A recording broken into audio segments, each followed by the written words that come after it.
Dalam statistika biasanya memuat banyak sekali kumpulan data, misalnya puluhan, ribuan, atau bahkan jutaan. Kalau semua data tersebut kita sebutkan, itu akan membuat kesulitan dalam kita mengetahui informasi apa yang disampaikan oleh data-data tersebut. Oleh karena itu, diperlukan cara penyajian data yang bertujuan untuk mempermudah dalam mengetahui informasi yang akan disampaikan oleh data-data tersebut. Sebelumnya, kita sudah mengetahui cara penyajian data adalah dalam bentuk tabel. Sekarang, salah satu bentuk lainnya adalah dalam bentuk diagram. Apa itu diagram? Diagram adalah bagan yang digunakan untuk mewakili data atau informasi dalam bentuk visual. Diagram biasanya membantu pembaca dalam memahami dan dapat lebih mudah dan cepat memahami apa yang dimaksud oleh data-data tersebut. Jenis-jenis diagram ada beberapa. Yang pertama ada diagram garis, diagram lingkaran, diagram batang, diagram peta, diagram pencar, dan diagram lambang.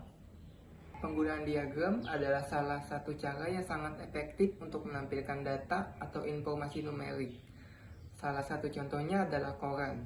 Koran biasanya selalu mengeluarkan informasi berupa diagram untuk menunjukkan kepada kita jenis-jenis data tertentu.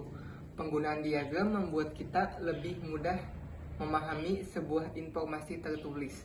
Foto-foto ataupun gambar seringkali terlihat lebih cepat dan mudah dimengerti daripada paragraf tulisan yang sangat panjang. Namun, jika kita tidak mempunyai keterampilan dalam membaca sebuah diagram, kita bisa salah dalam mengartikan apa yang informasi sampaikan oleh diagram tersebut. Nah, jadi pada video pembelajaran ini kalian akan mempelajari bagaimana menggunakan diagram, membacanya dengan akurat, dan memahami informasi apa yang bisa diperoleh dan informasi yang tidak bisa diperoleh dari diagram yang disajikan. Di sini kita akan lebih berfokus pada diagram batang yang paling sering digunakan oleh orang dalam menyusun atau menyajikan sebuah data. Setiap diagram seharusnya memiliki fitur judul, label, skala, dan legenda. Yang pertama itu ada judul. Judul biasanya terletak di atas sebuah diagram. Judul biasanya dicetak dalam bentuk tulisan tebal. Jadi, pertama-tama setelah kita melihat sebuah diagram, kita lebih dahulu melihat judul dari diagram tersebut. Yang kedua ada label. Label pada setiap sumbu atau bagian. Label biasanya terletak mendatar dan menurun pada sumbu horizontal dan sumbu vertikal. Yang kedua ada skala. Skala biasanya terletak pada sumbu vertikal. Skala pada sumbu biasanya memiliki jarak yang sama, misalnya 0, 2, 4, 6, 8, dan seterusnya. 0, 5, 10, 15, 20, dan seterusnya. Skala ini juga harus konsisten dengan satuan yang digunakan terhadap diagram tersebut. Kemudian yang terakhir ada legenda. Legenda tidak wajib ada dalam sebuah diagram, namun legenda selalu ada jika diagram tersebut terdiri dari 2 batang atau lebih. Kita langsung ke contoh. Pada gambar di samping terdapat salah satu jenis diagram batang. Mari kita lihat diagram batang tersebut. Dari judulnya, kita bisa melihat informasi bahwa diagram tersebut mengenai pemakaian kuota internet untuk pembelajaran jarak jauh atau yang lebih kita singkat dengan PJJ untuk periode Juli sampai dengan Desember 2020. Kemudian keterangan pada sumbu horizontal menyebutkan bulan. Angka 7 menyebutkan bulan ke-7 yaitu bulan Juli. Angka 8 menunjukkan bulan ke-8 yaitu bulan Agustus, dan seterusnya sampai bulan Desember.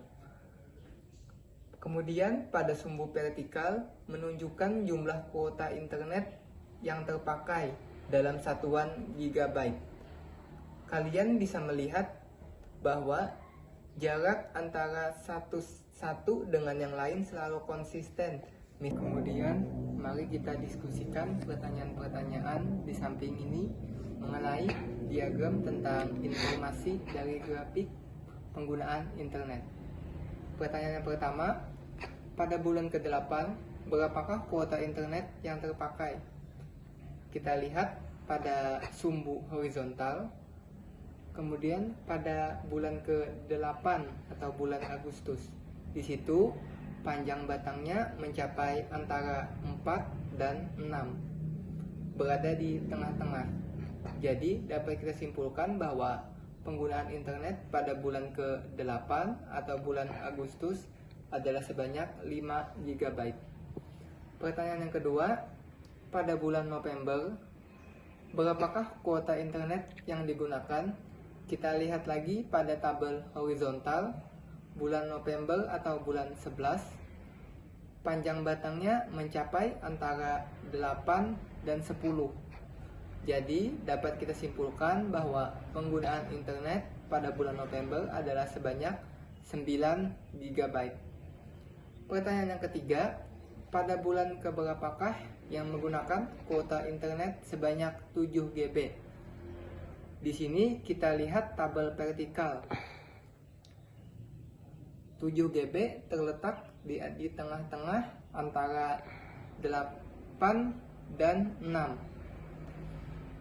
Kita lihat panjang batang yang mencapai 7 GB adalah bulan 12 atau Desember. Jadi dapat disimpulkan pada bulan Desember menggunakan kuota internet sebanyak 7 GB. Pertanyaan yang keempat, bulan apakah yang paling banyak menggunakan kuota internet? Berapa GB yang digunakan pada bulan tersebut? Kita lihat pada tabel horizontal, batang yang paling panjang adalah batang pada bulan ke-10 atau bulan Oktober. Jadi, bulan yang paling banyak menggunakan kuota internet adalah bulan Oktober sebanyak 10 GB. Nah, tadi pada penjelasan sebelumnya, kalian sudah mengetahui cara membaca sebuah diagram batang. Apakah kalian pernah melihat diagram batang rangkap 2 atau double bar graphs? Jadi, diagram batang rangkap 2 ini biasanya sangat membantu kita dalam membandingkan dua kumpulan data. Diagram rangkap 2 juga memuat sebuah legenda yang tidak terdapat pada diagram batang 1. Kita perhatikan diagram batang rangkap 2 di samping. Diagram batang rangkap 2 tersebut merupakan suatu diagram tentang penjualan sepatu pria dan wanita di 3 toko yang berbeda, yaitu toko A, toko B, dan toko C. Apa yang dimaksud legenda? Legenda adalah keterangan tambahan yang terdapat pada diagram. Pada diagram tersebut, legenda ada 2. Yang pertama ada warna merah dan warna biru. Warna merah mengartikan sebagai sepatu pria dan warna biru mengartikan sebagai sepatu wanita. Kita lanjutkan ke pertanyaan yang pertama, toko manakah yang paling banyak menjual sepatu pria? Pertama-tama kita lihat pada sumbu vertikal, sepatu pria berwarna merah. Jadi kita lihat batang berwarna merah yang memiliki tinggi paling tinggi. Di situ dapat dilihat bahwa pada toko B, batang berwarna merah memiliki tinggi sebanyak 100. Jadi, toko yang memiliki penjualan sepatu pria terbanyak adalah toko B, sebanyak 100 pasang sepatu. Kemudian pertanyaan yang kedua, toko manakah yang paling banyak menjual sepatu wanita? Sepatu wanita kita simbolkan dengan warna biru.